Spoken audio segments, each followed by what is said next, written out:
Привет, мои хорошие! Сегодня приготовим с вами борщ. Вкусный, красивый, сочный, сытный, густой. Одним словом, настоящий. Для начала нам требуется отварить бульон. Для этого возьмем говядину на кости. В чашу мультиварки я налила воды по максимальной отметке, это 1,8 литра. И кладу наш кусочек. Он у меня замороженный, я даже его не размораживала, только хорошенько промыла. Закрываем и ставим режим суп на 2 часа. В процессе готовки, а именно через 20 минут после начала, добавляем душистый перец горошком, а также добавляем лавровый лист. Закрываем и продолжаем варить. Пока у нас готовится наш бульон, мы можем нарезать остальные продукты. Существует два способа нарезки капусты.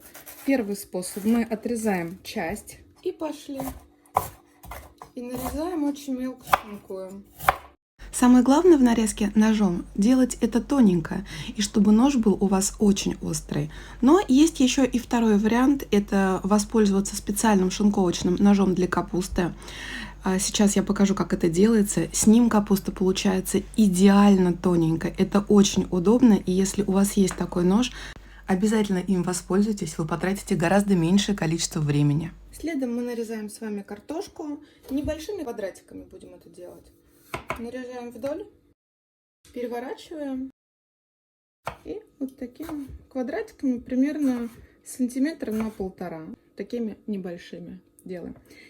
И очищенный картофель, и порезанный мы обязательно отправляем в чашу с холодной водой, чтобы он у нас не потемнел и чтобы вода забрала лишний крахмал. Следующим этапом идет морковь. Вы можете натереть ее на крупной терке, но мне нравится сейчас чуть-чуть иначе. Это я очень тоненько режу. Нарезаем нашу морковку на тоненькие слайсы. Далее морковку шинкуем соломкой. Делайте это очень аккуратно. Берегите ваши пальчики. Свеклу мы также порежем на тоненькие слайсы кружочками и разрежем вдоль, пополам. Теперь наши половинки шинкуем ножом. То есть положили их на бочок, и так же, как и с морковкой. Когда вы работаете со свеклой, лучше наденьте перчатки, чтобы ваши пальчики, особенно маникюр, не окрасились. Теперь переходим к луку. Очистили его от кожуры, разрезали вдоль на половинки. И, кстати, вам секрет от меня, чтобы он не обжигал вам глаза, чтобы вы не плакали. Лук разрезали и промыли под холодной водой. Нож, кстати, тоже. И теперь нарезаем полукольцами. Лучок наш мы порезали. Наш бульон приготовился. Смотрите, какой он прозрачный получился. Это все благодаря тому, что наша вода сильно не кипела. Поэтому, если вы готовите в кастрюльке, включайте не сильный огонь, чтобы слегка-слегка были пузырьки. В этом случае вы получите прекрасный, прозрачный, наваристый бульон. Теперь, чтобы избавиться от лаврового листа и от горошка, мы процеживаем его через сито, чтобы здесь осталась вся гадость. Наше мяско мы вынимаем, чтобы оно у нас слегка остыло. Остывшую говядину мы режем на кусочки произвольной формы, как вам нравится.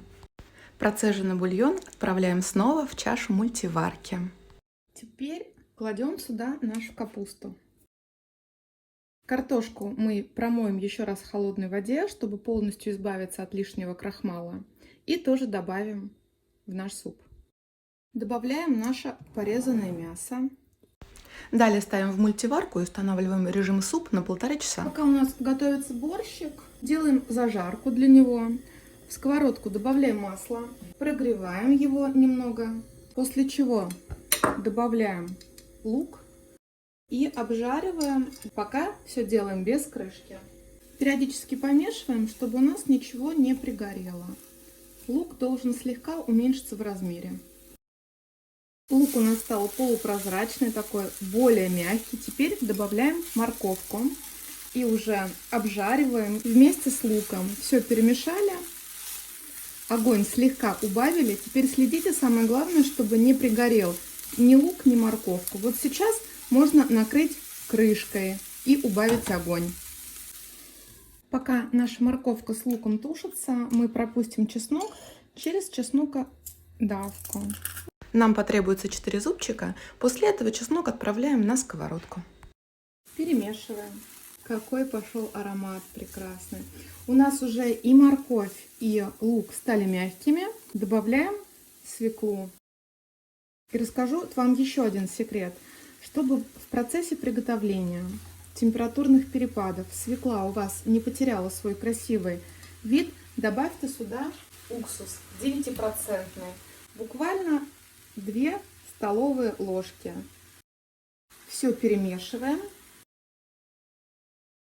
А пока у нас тушится свекла, сделаем такую небольшую заправку для усиления всех вкусов, для их раскрытия.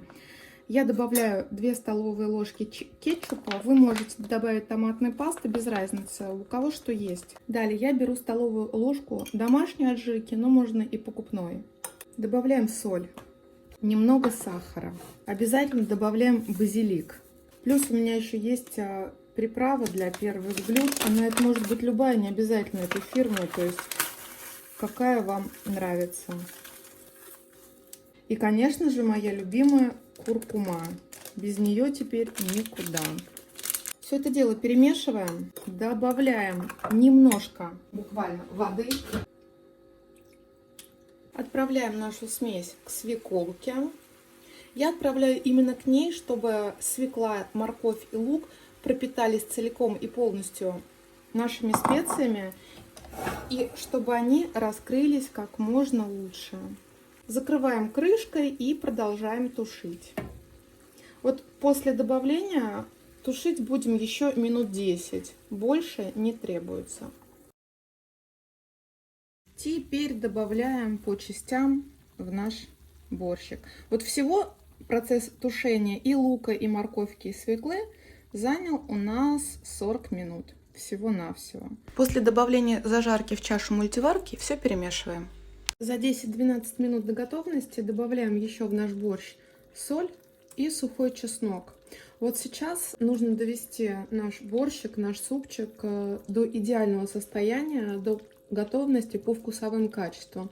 Но не забывайте про главные правила. Лучше не досолить, чем пересолить.